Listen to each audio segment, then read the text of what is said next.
What's a harsh truth that society needs to accept?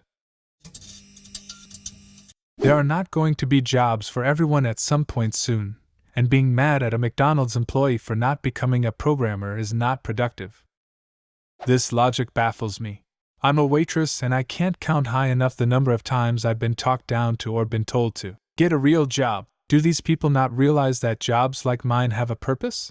Just because I don't go clickety-click on a keyboard all day doesn't mean my job isn't real or that I somehow deserve less. I find it impossible how people can insult a job, yet still use its service. It's the most hypocritical thing ever.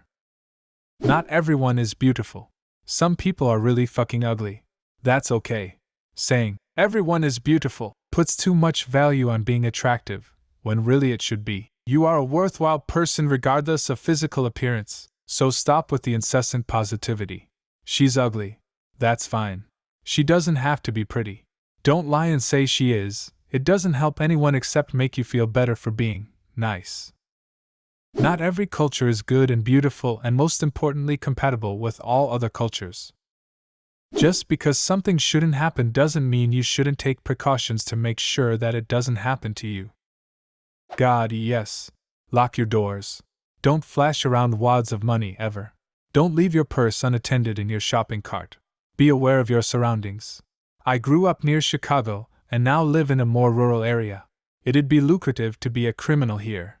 We've been having rashes of car break-ins and the PSA they've been repeating is, lock your doors and don't leave the keys in the ignition. Like duh?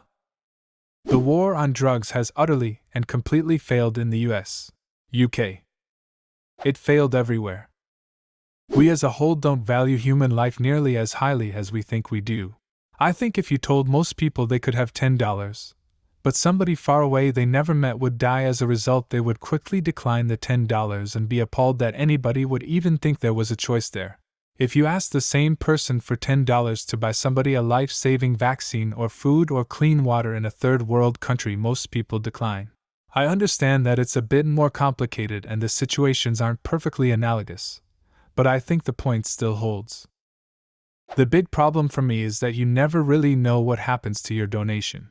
If I give you money, you better be able to tell me in detail what my money is going to be used for. I do not want to fund some egomaniac's new car or anything that is not related to your actual cause.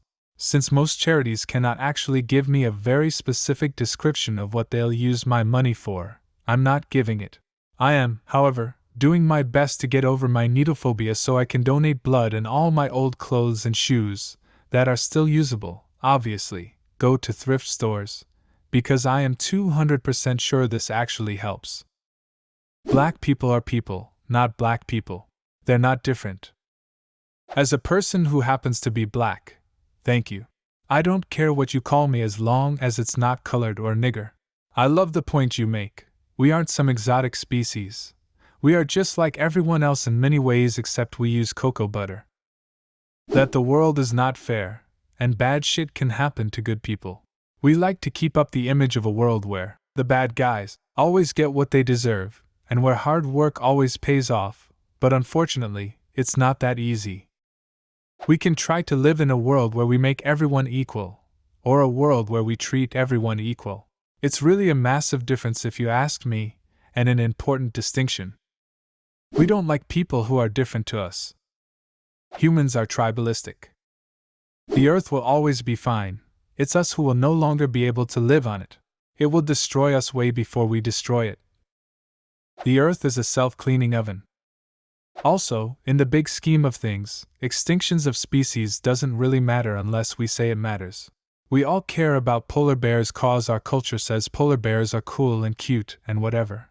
But if they vanish and the food chain is messed up and other bad stuff happens to other species, it doesn't really matter. Other things will keep on going. That's how life has always been on Earth. Diversity, as we call it, is just another thing that humans think about and define. That you can't force anyone to change. The only person on this planet that you have any sort of control over is yourself. Discrimination will never disappear as long as humans can be categorized. That my rights do not end where your feelings begin. People are going to 1. Take drugs. 2. Have all kinds of freaky sex. 3. Have abortions. 4. Sneak into the country to subsidize our food supply by working under the table. 5. Say things you disagree with. And so on, regardless of what laws you pass, or how loudly you whine about it on AM talk radio, so you might as well just do you. Pedophilia and child sexual abuse are way more common than anyone wants to admit, and waiting for pedophiles to act before we attempt to treat them cannot possibly fix the problem for what should be a very obvious reason. Like it or not, we're going to have helped pedophiles by providing confidential treatment options without mandatory reporting, see Germany, and fund research into the causes of and treatments for pedophilia, if we want to see any reduction in rates of child sexual abuse which, again, are much higher than anyone wants to admit. Now granted, the mandatory reporting thing is tricky. Hell, I was being molested as a kid by my dad and never got any help because his therapists didn't want to report him, and only gave my mom a vague, "He's a danger to you and the kids," warning. So yes, I can see the beauty in mandatory reporting. On the other hand, the research is pretty clear that mandatory reporting hasn't really helped because no one is dumb enough to admit to something that they know will get them reported, even if mentioning it would otherwise get them help that would prevent that thing from happening, be it suicide, domestic abuse, or sexual abuse. And as I can personally attest for reasons already stated, even with our current laws, some therapists won't report anyway as long as they feel like the patient is making headway towards not being a threat, so we've got the worst of both worlds. That we need to legalize and offer suicidal methods to those who aren't just suffering from 12th-stage heart and brain cancer. I appreciate all of the mental health help I've gotten over the years, over a decade, but I still would have preferred to have taken a nice, soothing overdose of painkillers 13 years ago. Nothing ever happened over the past 13 years that changed my opinion on the onerous nature of living. I'm no longer actively interested in dying, but I'm not interested in living either. Some people just don't want to live, and that's okay. Just let us go. Let us just be nothing. I don't want to be anymore, but trying to get to not being is so fraught with risks. Machines are replacing our jobs. Each and every one. From the 16-year-old at McDonald's, the lady at the register in a clothes store up to the two engineers and programmers like myself. Some faster, some slower, but eventually, all of us. And the vast majority of people are still demanding the same, work-oriented political and social landscape. I'm a sysadmin. Various bits of software are allowing me to do more with less. There are already fewer IT staff in most businesses than there were 10 years ago. Hosted web applications are eliminating much of the work from the customer end, and DevOps is eliminating the work from the vendor end. Which makes perfect sense. Computers are really good at doing dull, tedious repetitive work, and 99% of sysadmin work is doing, or automating, dull, repetitive work that the original developer didn't account for. 5 years ago, this would have worried me. Today, meh. I'm smart enough and flexible enough that I'll find a place to slot in. I'll be alright. However, some of the technicians I work with, people who basically click next for a living and are happy to continue doing so, I despair for. That we need to leave the Earth at some point and colonize other planets, because Earth won't be around forever. Seriously. Also, we need to realize that we actually do need to care about what is out there. Our lives on this planet are so much more fragile than we think. What we do down here could be obliterated in an instant just by chance because one cold, extremely large hunk of rock was moved by another larger hunk of rock billions of miles away and set on an intercept course for our little blue planet.